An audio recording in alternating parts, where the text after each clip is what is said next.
इस कार्यक्रम के पुण्यार्जक हैं जयंती परिवार, अलवर, राजस्थान।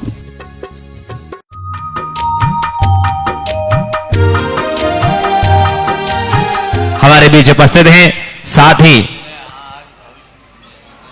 और जिन्हें आज निर्माणाधीन भविष्य में बनने वाला 24वीं जिनालय के उस परिसर में ऊर्जा यंत्र संकुल यंत्र स्थापित करने का सौभाग्य प्राप्त हुआ। एक बार जोरदार करतल ध्वनि से हम अभिनंदन करते हैं।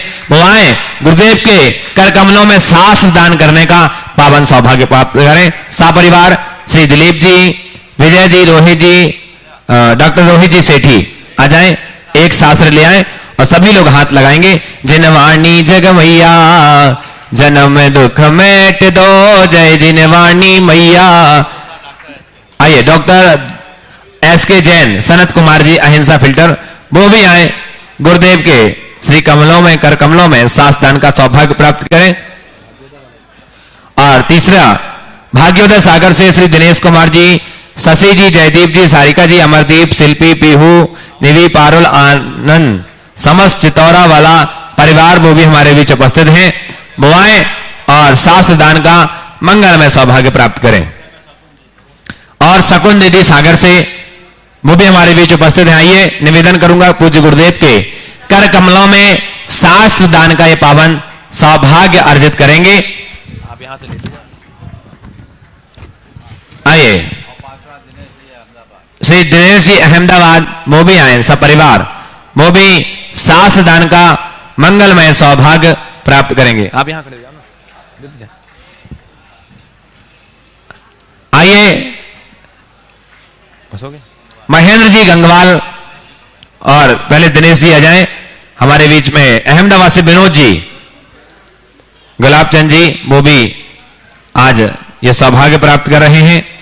गया से ट्रस्टी श्री महेंद्र जी गंगवाल साहब, वो भी आए और शास्त्र दान का ये पावन सौभाग्य प्राप्त करें। देहरादून से सुनील जी, गुणायतन के सीएफओ, वो भी आए और गुरुदेव के कर कमलों में शास्त्र दान का पावन सौभाग्य प्राप्त करें। जोरदार करतल ध्वनि सब। और आज हमारे बीच में सतना से पंडित सिद्धार्थ जी, वो भी आए पूज्य गुरुदेव के कर कमलों में शास्त्र दान का ये पावन सौभाग्य प्राप्त करें। आ जाइए, ये भी सम्मान शास्त्र दान करने का पावन सौभाग्य प्राप्त करें। और साथ ही मैं निवेदन करूंगा कि आदरणीय सतना से हमारे बीच में पंडित सिद्धार्थ जी हैं और उनके सम्मान के लिए मैं गुणायतन के सीईओ सुभाष जी और सीएफओ सुनील जी से निवेदन करूंगा कि ऐसे आदरणीय पंडित जी का सम्मान करें, बहुमान करें। एक बार जोरदार करतल ध्वनि से हम अभिनंदन करते हैं। सूत्रधार का भी करा दे सम्मान। और साथ ही हमारे बीच में स्वर्गीय महेंद्र कुमार जी बड़जात्या की पुण्य स्मृति में पाना देवी बड़जात्या, विनीत जी, पायल जी, चिराग जी, तिनीसा जी बड़जात्या, गया विहार आराध्या प्रेक्षा सपरिवार हमारे बीच उपस्थित है। जो सूत्रधार की सदस्यता इन्होंने आज प्राप्त की है, वो भी आए, गुरुदेव के चरणों में नमन वंदन करें। और उनका पुनः मैं सम्मान के लिए बोलना चाहूंगा गुणायतन के सीईओ सुभाष जी और प्रेमचंद जी प्रेमी साहब, वो आए और ऐसे श्रावक सृष्टि का सम्मान करें। इससे नहीं करना है, कोई मोमेंट तो देना।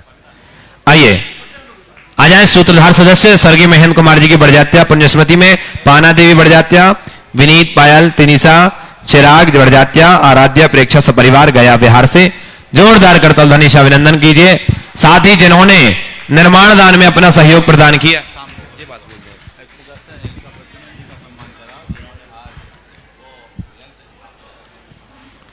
डॉक्टर प्रद्युमन जी ज्योतिषविद हमारे बीच में गुड़गांव से, ज्योतिष वास्तुविद हमारे बीच में हैं, गुणायतन के ट्रस्टी हैं, वो हमारे बीच उपस्थित हैं।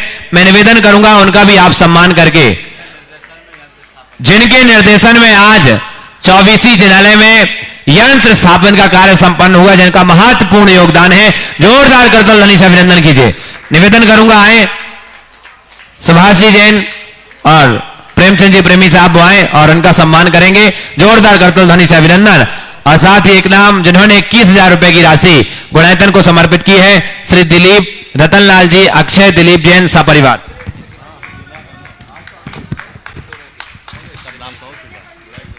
आइए अब बंधु चलते हैं, हम सभी गुरुदेव के श्री चरणों से जुड़ते हैं और निवेदन करते हैं, गुरुवर प्रभु तो मौन बैठे हैं, हमारा वास्ता क्या है, गुरुवर आप बतला दो मोक्ष का रास्ता क्या है। हे गुरुवर आपके चरणों में निवेदन करते हैं कि अपनी मंगलमय वाणी से हम सभी को कृतार्थ करें। नमोस्तु गुरुवर, नमोस्तु गुरुवर, नमोस्तु गुरुवर। चलिए सभी लोग अपने दोनों हाथ जोड़ लें और मेरे साथ महामंत्र के स्मरण के लिए अपना मानस तैयार करें। हाथ जोड़ें।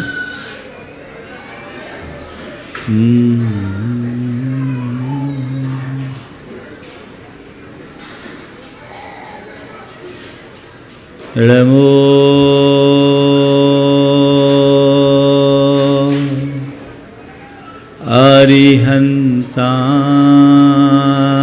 अरिहन्ताणं नमो अरिहन्ताणं नमो सिद्धाणं नमो सिद्धाणं नमो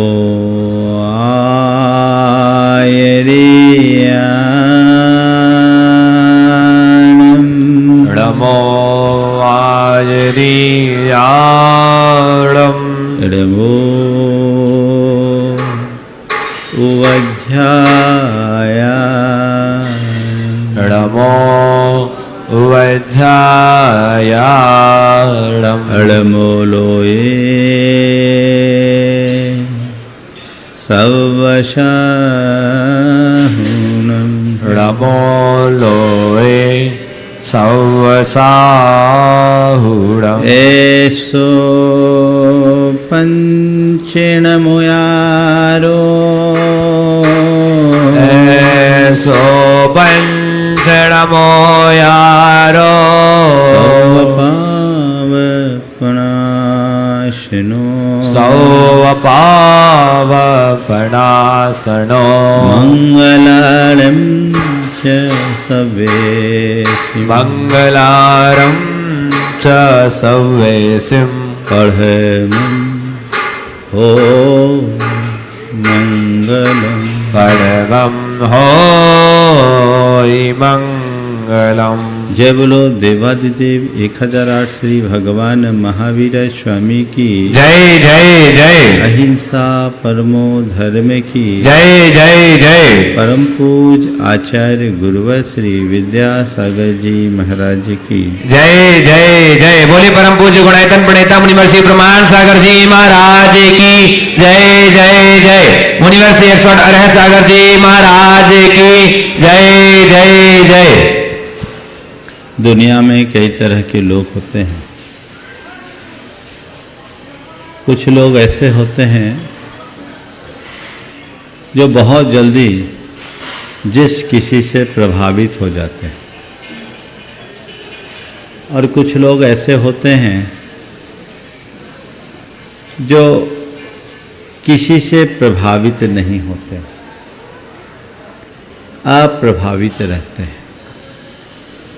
दोनों स्थितियां अपनी अपनी जगह अलग है, लेकिन दोनों के परिणाम भी अलग अलग हैं। जब हम सम्यक दृष्टि की बात करते हैं तो सम्यक दृष्टि किसी से, हर किसी से प्रभावित नहीं होता, वो खुद में भावित होता है और बाकी बातों से अप्रभावित रहता है। इसके इस अप्रभावित वृत्ति का नाम ही अमूढ़ दृष्टित्व है। आचार्य कुंद कहते हैं, जो हो दिय सम्मूढ़ो चेदा सव्येषु धम्मेषु सो खलु अमूढ़ दिट्ठी सम्मा इट्ठी मुणे अब्बो। जो हो दिय सम्मूढ़ो चेदा सव्येषु कम भावेषु या सव्येषु धम्मेषु, जो दुनिया के सारे संयोगों से में मूल नहीं होता, असमूढ़ होता है, उसका नाम अमूढ़ दृष्टि जानना चाहिए। एक बहुत मौलिक शब्द है मूढ़। मूढ़ किसको बोलते हैं? मूढ़ किसको बोलते हैं पता है? कई बार आप लोग बोलते हैं हमको उसने मूढ़ बना दिया। मूढ़ का मतलब क्या है? मंद बुद्धि नहीं है। दो शब्द हैं, एक मूर्ख और दूसरा मूढ़। मूर्ख उसे कहते हैं जो निरक्षर हो, अनपढ़ हो, पर मूढ़ उसे कहते हैं जो अज्ञानी हो, जिसे अपने हिताहित का विवेक न हो, वो मूढ़ है। और इस अर्थ में हम देखें तो अच्छे अच्छे पढ़े लिखे लोग भी मूढ़ हो सकते हैं और निरक्षर गंवार आदमी भी ज्ञानी हो सकता है।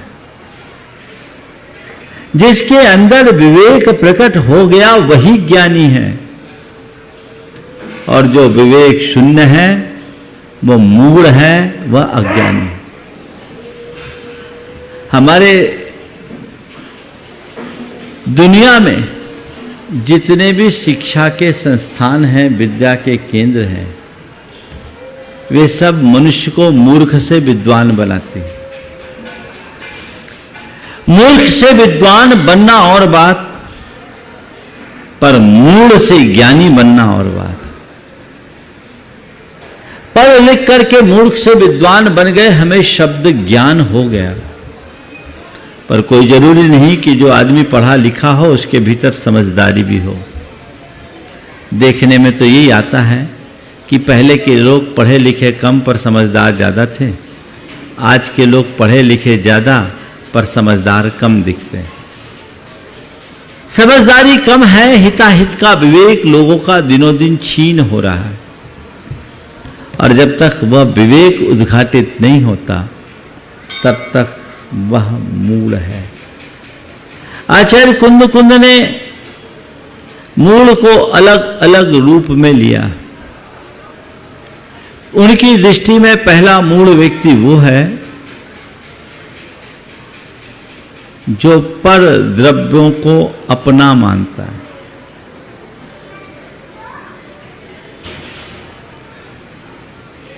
जो पर द्रव्य को अपना मानता है वो मूढ़ है। आचार्य कुंद कहते हैं अन्नान मोहित मदि पर दब्ब मिनम भणदि आसिमम पुब्बमेदम अहमेदश्चावि पुब्ब कालम्मी अन्नम जंपर दब्बम सच्चित्ता चित्तमिशंबा एवं असंभूतम आद वियप्पम करेदि सम्मूढ़ो भूधत्थम जानन्तो न करेदि तुतम असम्मूढ़ो। जिसकी मति अज्ञान से मोहित हो गई है वह व्यक्ति पर द्रव्य को, जो अन्नम जमत परद्रव्यम सच्चित्ता चित्तमिशंबा, आत्मा से भिन्न जो भी पर द्रव्य है, चाहे वो सचित्त हो, चेतन हो, अचेतन हो या मिश्र हो, ये मेरे पहले थे, ये मेरे आज हैं, ये मेरे भविष्य में होंगे, ऐसे पर द्रव्य में आत्म विकल्प करता है। एवं जो असंभूतम, इस अवास्तविक आत्म विकल्प को करने वाला मूढ़ होता है, और भूतार्थ यानी जीवन की वास्तविकता को जान लेने वाला ऐसा विकल्प नहीं करता, वह अमूढ़ कहलाता है। इस अर्थ में सब मूढ़ों की जमात है? क्यों? मेरा घर, मेरा मकान, मेरा परिवार, मेरा पति, मेरी पत्नी, मेरा पुत्र, मेरी पुत्री, मेरा धन, मेरी संपत्ति, मेरा शरीर, मेरा ज्ञान, मेरा तप, मेरा त्याग, ये क्या है? ये क्या है? आचार्य खुद कहते मूल का प्रलाप है, और क्या है? जो सही नहीं है उसे तुम मान रहे हो, जो तुम्हारा नहीं है उसे तुम अपना कह के गर्वित हो रहे हो। उसे हम मूल नहीं कहेंगे तो क्या कहेंगे? मान लीजिए किसी व्यक्ति को यहां अभिषेक करना हो, कपड़ा बदलना हो, और वो अपना 10 लाख रुपया लेके आया हो और किसी को पकड़ा दे, भैया मैं अभिषेक करके आ रहा हूं, तब तक के लिए ये रुपया पकड़ तू, और वो आदमी रुपया लेकर के नाचने लगे कि मैं लखपति हो गया, क्या कहोगे उसको? नाच रहा है, नाच रहा है, क्या कहेंगे उसे हम? हाँ, मूढ़ है ना, मूढ़ है। मैं तुमसे पूछता हूं, तुम जिन चीजों पे नाच रहे हो वो क्या है? तुम्हारी है? तुम्हें दी हुई है, किसी और की धरोहर है। किसकी धरोहर है? कर्मों की धरोहर है जो तुम्हें उसने दी है, और जब तक वो चाहेगा, संयोग चाहेंगे तुम्हारे अनुकूल रहेंगे, तब तक तुम्हारे पास है। जिस दिन चाहोगे ऑनलाइन ट्रांसफर, वहां कुछ भी व्यवस्था नहीं। यहां तो कोई तुम्हें धरोहर सौंपे तो तुम उस धरोहर को लौटाने में कदाचित आनाकानी करके टाल मटोल कर सकते हो, लेकिन कर्म की धरोहर का सिस्टम ऐसा है, जितने समय के लिए तुम्हें जो दिया है तुम्हारे पास है, और जैसे समय बदला शिफ्ट होते देर नहीं है। तो बोलो, पर पदार्थ में आत्म बुद्धि रखकर उसमें इष्टानिष्ट संकल्प विकल्प करना, उन्हें पाने और खोने में हर्ष विषाद करना समझदार की पहचान है या मूढ़ की? हाँ बोलो, थोड़ा जोर से बोलो। हाँ, और जोर से। मूढ़ की ना, है ना? वो मूढ़ कहाँ है? हम लोगों में तो ऐसा कोई नहीं है मूढ़, कहीं बाहर बैठा है। कहाँ है वो मूढ़? खोजो उस व्यक्ति को। अगर अपने भीतर ऐसा मूढ़ व्यक्ति बैठा है तो अभी उसे बाहर निकालो और उसके स्थान पर किसी ज्ञानी की प्रतिष्ठा करो, क्योंकि मूढ़ का उद्धार नहीं होता, ज्ञानी का ही उद्धार होता है। तो एक मूढ़ वे उसे कहते हैं जो पर द्रव्य को अपना मानता है।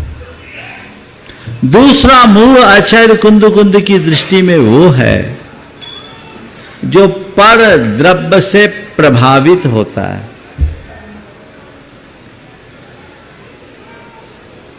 आज 4 बातें मैं आपसे कहूंगा: मूढ़, अमूढ़, प्रभावित, अप्रभावित।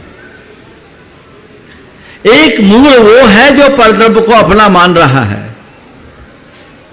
और दूसरा मूढ़ वो है जो परद्रव्य से प्रभावित हो रहा है। परद्रव्य से प्रभावित होने का मतलब है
हम लोग उपासनागत मूर्ता के प्रति तो फिर भी जागरूक रहते हैं,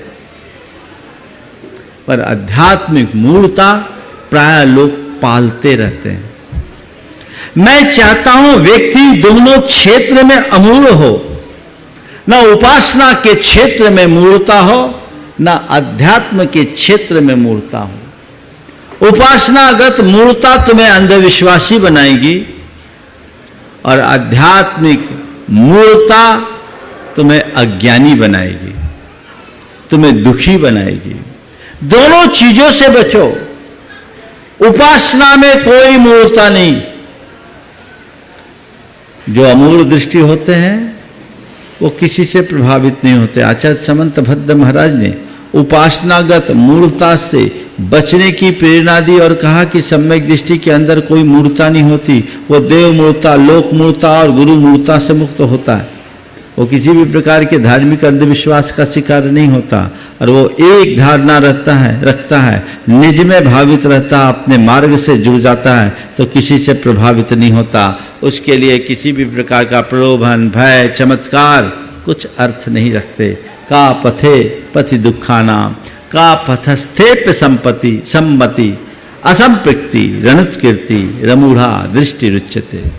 उन्मार्ग जो दुख का मार्ग है, उस पथ पर चलने वाले के प्रति चाहे जैसा भय हो, दबाव हो, प्रलोभन हो, झुकाव न रखना, यह अमूढ़ दृष्टित्व है। ये उन्मार्ग और उन्मार्गी के प्रति अपनी आपको उन्मार्ग और उन्मार्गी से अप्रभावित रखने की वृत्ति का नाम।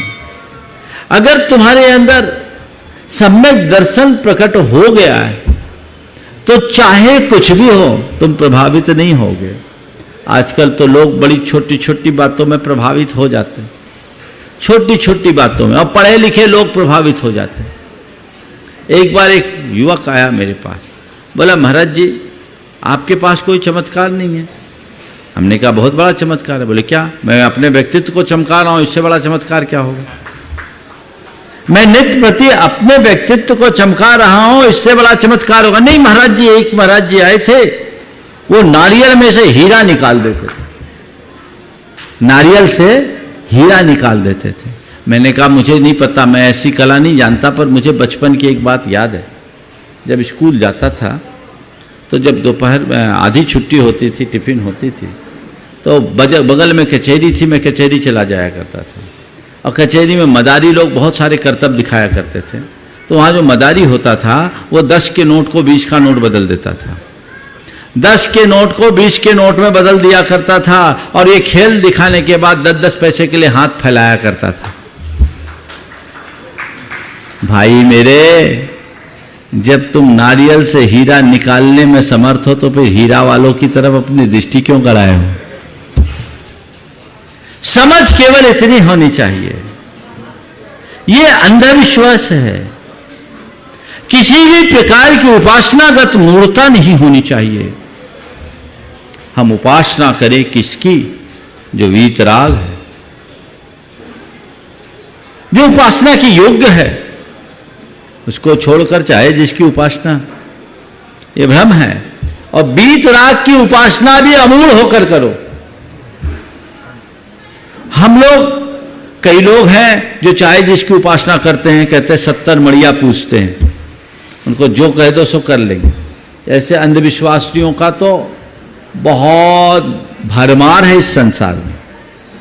हर किसी के प्रति झुक जाएंगे, हर किसी के प्रति वैसी दृष्टि रखेंगे। यह अंधविश्वास अच्छी बात नहीं है, ये भरमार, ये चलता रहेगा। ऐसे अंधविश्वास से अपने आप को बचाओ, अपने आप को दूर रखो। कई लोग हैं जो अंधविश्वास के शिकार होते हैं और उनके साथ बड़ी बड़ी चीटिंग हो जाती है। मैं अगर इस विषय में बोलूं तो अभी कितने सारी बातें बोल सकता हूं, लेकिन मैं आपको एक लाइन में बोलूंगा। उपासनागत अंधविश्वास के विषय में आज मैं आपसे चर्चा नहीं करता, हो सकता है कल करूं। लेकिन मूल है अध्यात्म। मेरी धारणा है कि व्यक्ति के अंदर अगर अध्यात्म एक बार प्रकट हो गया, वस्तु स्वरूप के प्रति सम्यक श्रद्धान हो गया, तो उसका जीवन मेरु की भांति अपकंप हो जाता है। वो टस से मस नहीं होता, वो फिर किसी से यूं प्रभावित नहीं हो सकता, वो निज में भावित रहता है। तो पहले अपनी आध्यात्मिक मूढ़ता को दूर कीजिए। मैं आपसे कहूंगा इनको करो, इनको पूजो, इनको मत भजो, हर जगह तुम ऐसा जिस चाहे से प्रभावित नहीं हो, वो तो हो जाएगा। पर द्रव्य में आत्मबुद्धि और पर द्रव्य से प्रभावित होने की वृत्ति, ये दोनों हमें दुखी बनाती है, ये समाप्त होनी चाहिए। पर द्रव्य से आत्मबुद्धि हटाना है तो भेद विज्ञान को जगाओ। भेद विज्ञान तुम्हारा जितना प्रगाढ़ होगा, तुम्हारी आत्म श्रद्धा उतनी बलवान होगी, और जितनी आत्म श्रद्धा बलवान होगी उतनी अमूर्तता विकसित होगी। हम जानते हैं कि हमारा ये शरीर भी नहीं है, और शरीर क्या, हमसे भिन्न एक परमाणु भी मेरा नहीं है, वह सब मुझसे भिन्न है। ये जानते हो? जानते हो कि नहीं जानते? पहले ये बताओ। हाँ, जानते हैं, मानते हो? मानते हो, फिर क्यों मेरा मेरा कहते हो? नहीं कहते। तुम्हारी जितनी लिखा पढ़ी रजिस्ट्री कोई दूसरा कब्जा कर ले तो ऐसा गलबल करना भी नहीं। ध्यान रखो, एक सोच, एक सम्यक दृष्टि और एक मिथ्या दृष्टि की यही अंतर होती है। मिथ्या दृष्टि पर द्रव्य को अपना मानकर उसे छाती से चिपकाए रखता है, और सम्यक दृष्टि पर द्रव्य को अपने पास रखता है। उसकी ये धारणा रहती मेरे पास है पर मेरे नहीं है, ये दूसरे के है। वो कस्टोडियन बन करके जीता है। मुझे कस्टोडियन बन करके जीना है, बस मेरे हाथ में उसका प्रबंध मात्र है, स्वामित्व नहीं। और ये जीवन का एक बहुत बड़ा यथार्थ है, इस पर अपनी दृढ़ श्रद्धा होनी चाहिए। यदि ऐसी परिणति तुम्हारे अंदर आ गई तो तुम सबके बीच रहते हुए भी सबसे अलग महसूस करोगे। सबके बीच रहते हुए भी स्वयं में रमने की क्षमता आएगी। स्वरूप को तो पहचानो। कोई चीज मेरी है और वही चीज मेरे पास है, दोनों में हमारी मानसिकता क्या समान होती है? मेरी है तो उसमें व्यक्ति चिपक जाता है, और मेरे पास है तो भैया टेम्परेरी है तो है, यूज करो, खत्म करो। यथार्थ यही है, जिन चीजों को तुम मेरी मेरी कहते हो वो तुम्हारी नहीं, तुम्हारे पास हो सकती है, और तुम्हारे पास तभी तक रहेगी जब तक उसे रहना है। जब तक तुम चाहो तब तक रहे, ऐसा कोई सुनिश्चित नहीं है। ये समझ अपने भीतर विकसित करो। और जब चीजें मेरी है ही नहीं तो पाने में हर्ष होगा क्या? फिर खोने में विषाद होगा क्या? तो ऐसी चीजों से फिर वो व्यक्ति प्रभावित होगा क्या? और जो प्रभावित नहीं होगा, अप्रभावित रहेगा, वो मूढ़ बनेगा क्या? पर द्रव्य को अपना मानना मूढ़ता है, पर द्रव्य से प्रभावित होना मूढ़ता है, और पर द्रव्य को भिन्न मानना अमूढ़ता है, और पर द्रव्य से अप्रभावित रहना अमूढ़ता है। ये जीवन का सूत्र है। ये आत्मसात कर लीजिए। मेरे पास है, मैं उसका केवल कस्टोडियन हूं, मेरा स्वामित्व उसमें नहीं है। मैं उसके संरक्षण का दायित्व भले निभा रहा हूं, पर उसमें कर्तृत्व भोक्तृत्व की भावना अंतर मन में नहीं होनी चाहिए। एक सम्यक दृष्टि की पहचान है, वो सब कुछ करता है वेद विज्ञान संपन्न होने के बाद, लेकिन सब कुछ करते हुए भी उन्हें अपना नहीं मानता। रे सम दृष्टि जीवड़ा करे कुटुंब प्रतिपाल, अंदर से न्यारा रहे धाय खिलावे बाल। जैसे एक धाय जो किसी बच्चे का पालन पोषण करती है, उसको उसके पालन पोषण करते समय अपना सारा मातृत्व उसमें उड़ेल देती है। पन्ना धाय की कहानी हम सबको पता है। पूरा मातृत्व उड़ेल देती है। एक बारगी इस बच्चे को भी भ्रम हो जाता है कि यही मेरी मां है, लेकिन धाय क्या करती है? जानती है ये मैं अपना कर्तव्य कर रही हूं, ये बच्चा मेरे पास है पर मेरा नहीं है। मेरे पास है, मेरा नहीं है, ये धारणा गहरी बना लीजिए। ये जीवन का बहुत बड़ा यथार्थ है। मेरे पास है, मेरी नहीं है। फिर मेरा मेरा करोगे क्या?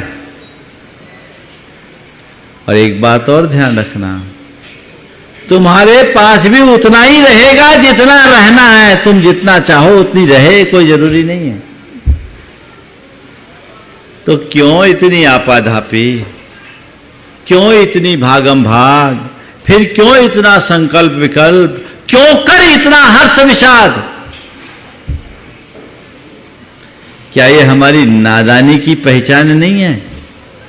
बोलो।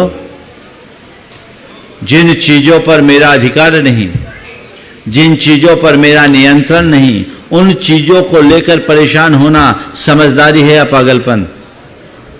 बोलो, थोड़ा जोर से तो बोलो, और जोर से। ये किनका है?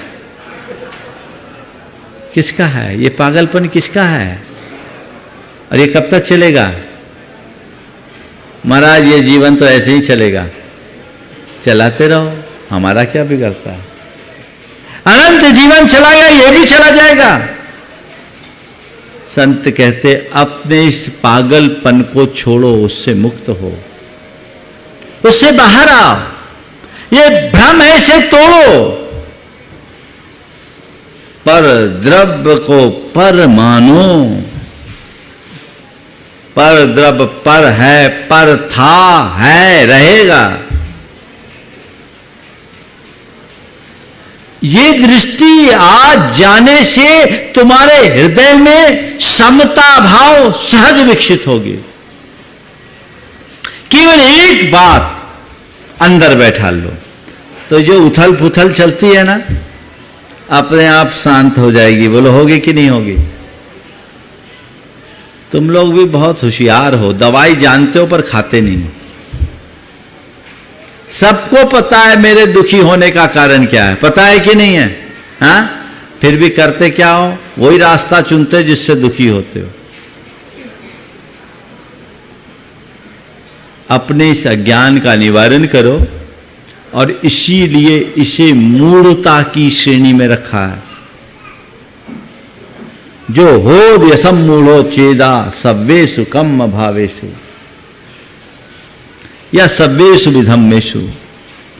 जो असमूढ़ हो, यानी किसी भी स्थिति में किसी भी बात से प्रभावित न हो। बहुत जल्दी प्रभावित, तो प्रभावित हुए सो फंसे।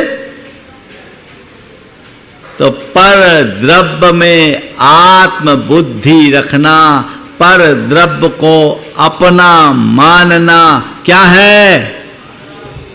क्या? मूढ़ता। और मूढ़ता के लिए एक दूसरा शब्द भी दिया है आचार्य कुंज ने, अन्नानी। अन्नानी अज्ञानी।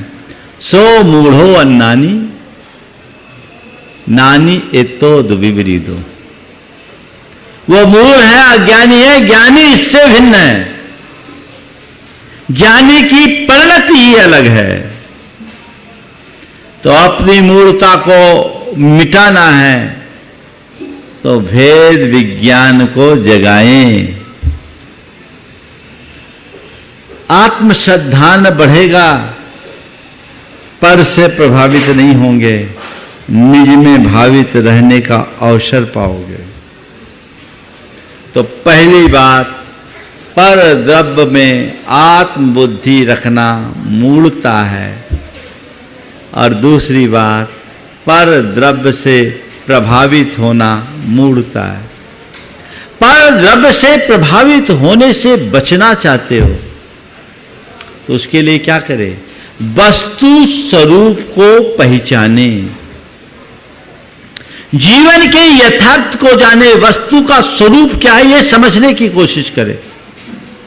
वस्तु स्वरूप को अगर आपने जान लिया, पहचान लिया, तो फिर आप कभी भी किसी से प्रभावित नहीं होंगे। इष्टानिष्ट संकल्प विकल्प नहीं होगा। चलिए, हम किसी से प्रभावित कब होते हैं? बोलो, आप किसी से प्रभावित होते कि नहीं होते? होते कि नहीं होते? बोलो तो। महाराज अभी तो सबसे ज्यादा आपसे प्रभावित हैं, सही है ना? क्यों हो प्रभावित? बोलो, क्यों हो प्रभावित? क्या हो गया?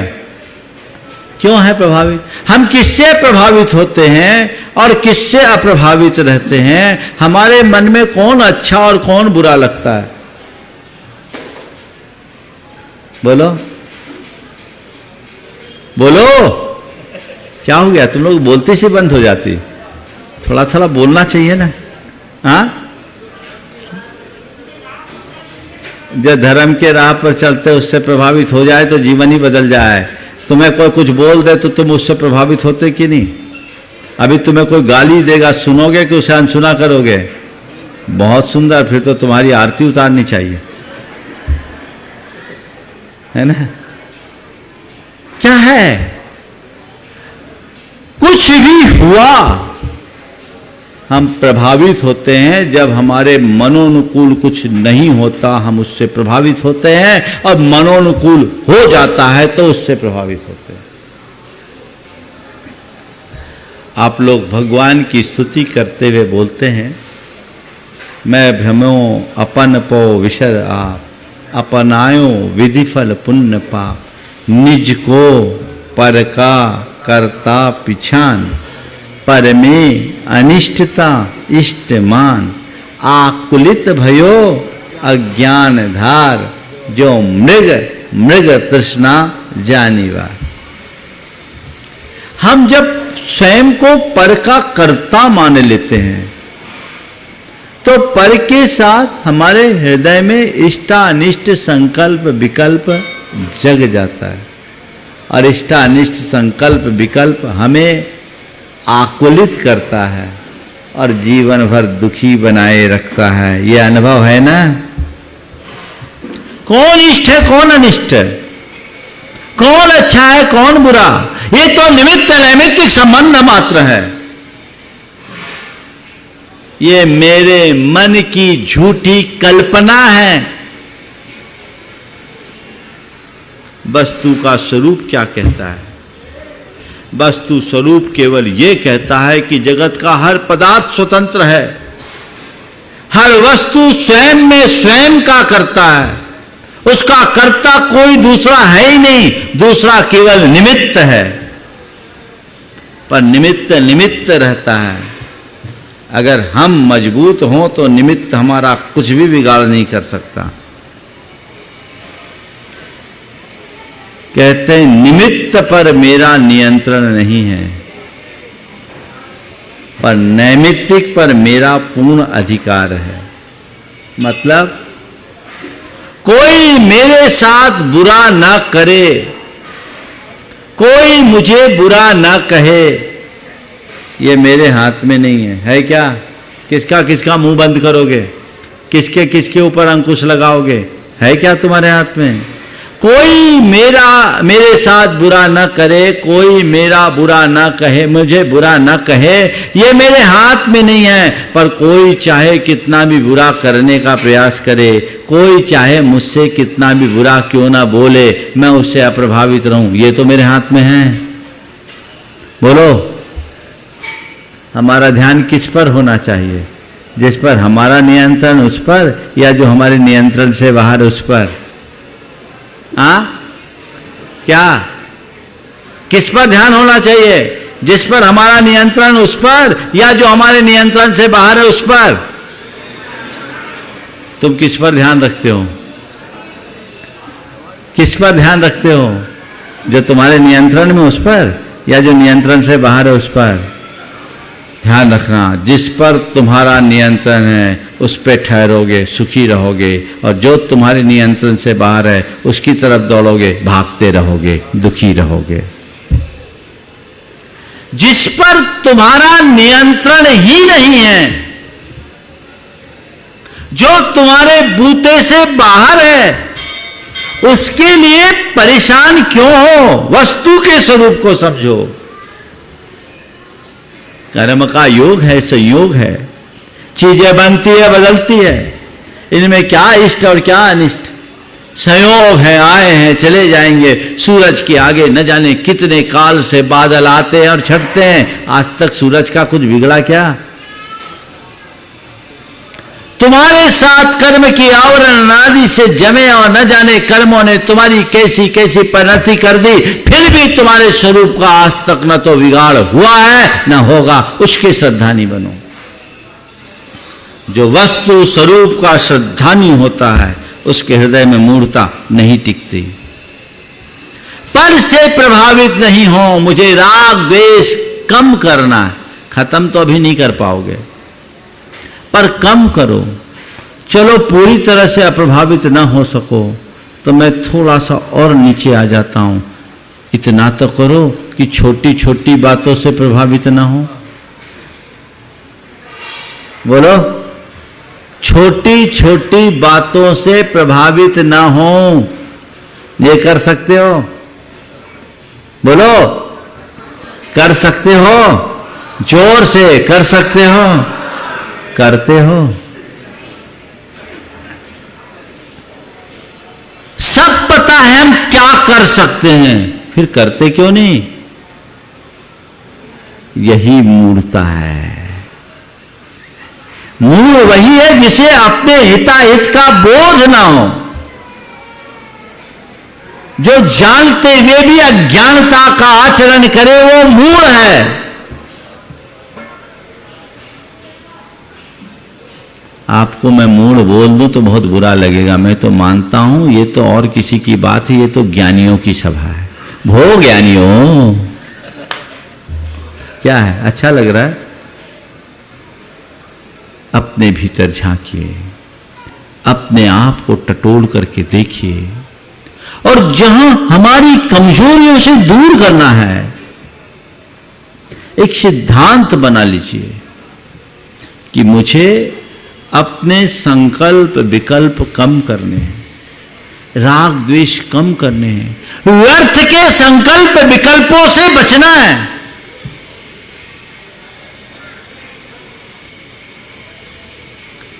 पर कब तक करोगे? आप लोग गीत गाते हो, जिया कब तक उलझेगा संकल्प विकल्पों में, कितने भाव बीत चुके संकल्प विकल्पों में, है ना?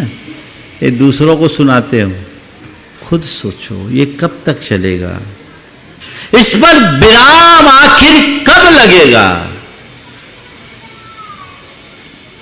बाहर निकलना है मुझे, मूढ़ नहीं ज्ञानी का धर्म निभाना है। सूत्र बनाओ, कोई तुमसे कुछ गलत बोले, मन में सोचो वो मूढ़ है, उसको बोलने दो, मैं तो ज्ञानी हूं, मुझे उससे अप्रभावित रहना है। और तुम जैसे उससे प्रभावित हो गए तो समझ लो मेरे अंदर मूढ़ता आने लगी, रोको मुझे मूढ़ नहीं, ज्ञानी बनना है। अपने जीवन में सहजता को उद्घाटित कर लेना ही ज्ञानीपन की पहचान है। जो मूढ़ है वो सदैव असहज होता है, और जो अमूढ़ है वो हमेशा सहज होता है। तो अपने अंदर सहजता को उद्घाटित कर लेना ही ज्ञानीपन की पहचान है। वो सहजता उद्घाटित होनी चाहिए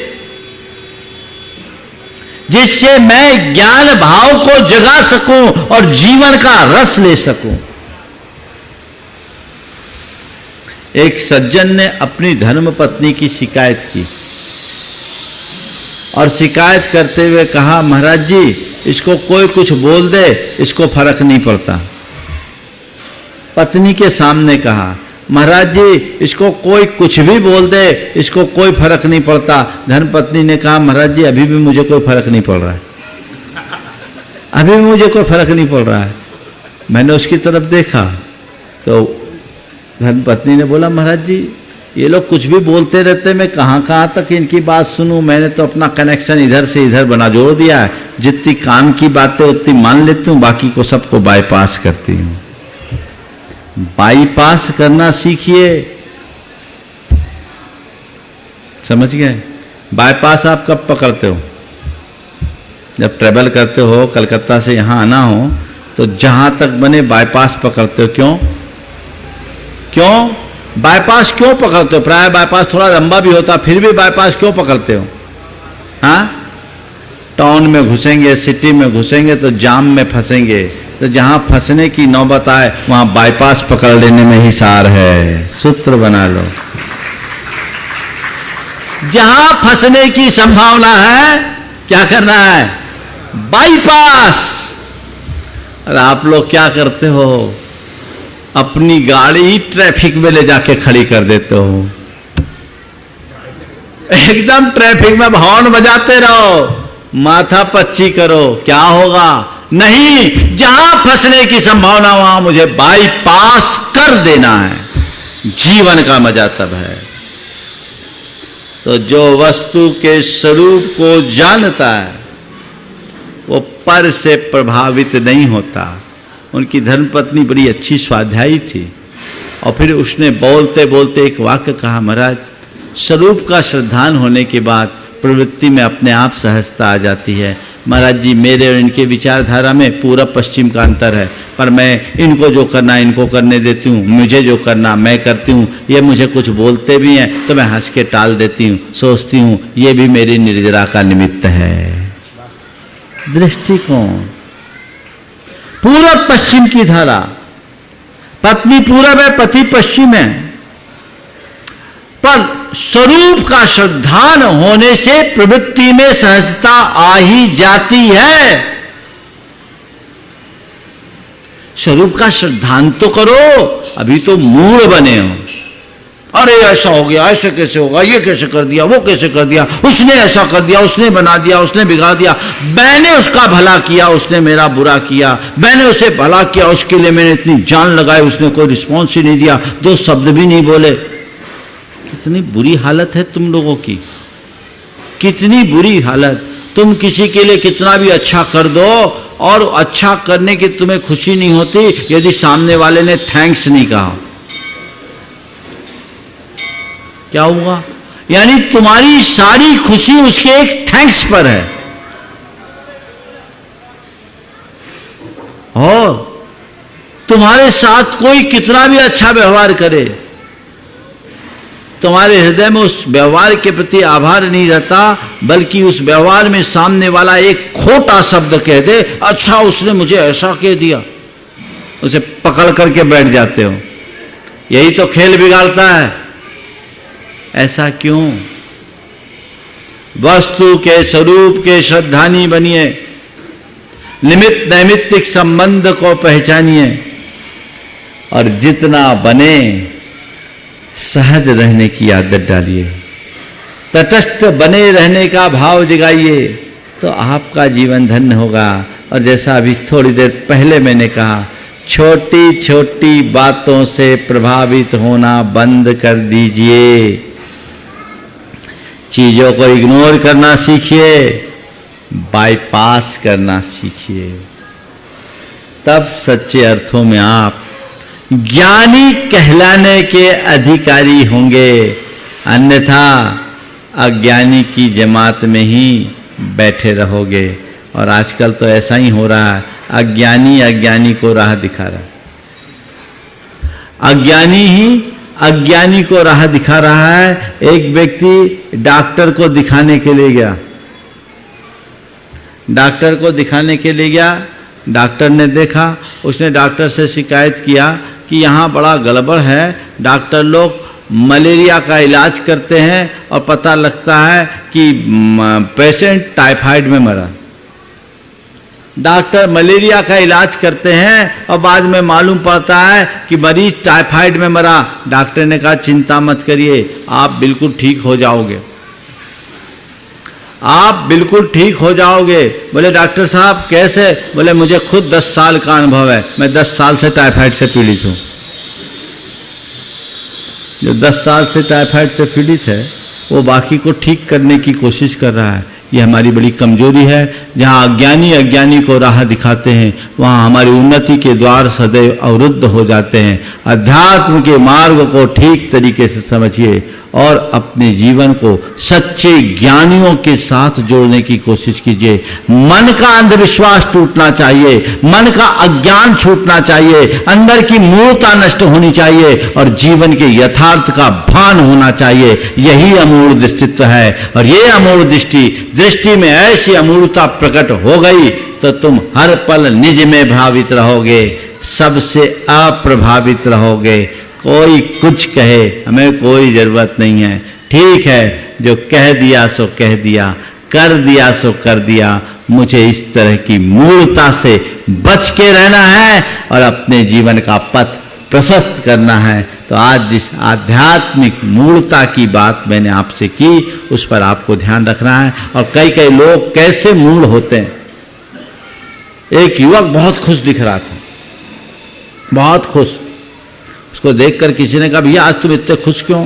बोले क्या बता, आज हिसाब पूरा हो गया। आज इतने खुश क्यों हो? बोले आज हिसाब पूरा हो गया। बोले क्या मामला है? बोले मामला ये, हम जुड़वा भाई है, हमारा दूसरा भाई उपद्रव करता, फंसता मैं था, उधम वो करता, फंसता मैं, पिटाई मेरी होती थी। बोले आज इतना हंस क्यों रहे हो, इतने खुश क्यों? बोले आज हिसाब चुकता हो गया। बोले क्या हो गया? बोले मरा मैं, दफनाया उसे गया। आज हिसाब चुकता हो गया। बोले चुकता कैसे हो गया? बोला मरा मैं और दफनाया उसको गया। कौन बोल रहा है? खुद जिंदा है और बोल रहा मरा मैं और दफनाया उसे। यही हमारी आत्म विमुग्धता है, आत्म मूर्ता की पहचान है। ऐसी मूर्ता से जब तक हम बाहर नहीं निकलते तब तक अपने जीवन का उद्धार नहीं कर सकते। हम असमूर्ता को प्राप्त करें, अन्य भावों से अप्रभावित रहने की कोशिश करें, तभी हम अमूढ़ होंगे। और जब तक हम उससे प्रभावित होते रहेंगे हम मूढ़ ही कहलाएंगे। सबकी मूढ़ता मिटे, सभी अमूढ़ हो और पर से प्रभावित होने की जगह निज में भावित होने की क्षमता विकसित करे। इस भाव के साथ यहीं पर विराम। बोलिए परम पूज आचार्य गुरुवर श्री विद्यासागर जी महाराज की जय। इस कार्यक्रम के पुण्यार्जक थे जयंती परिवार, अलवर, राजस्थान।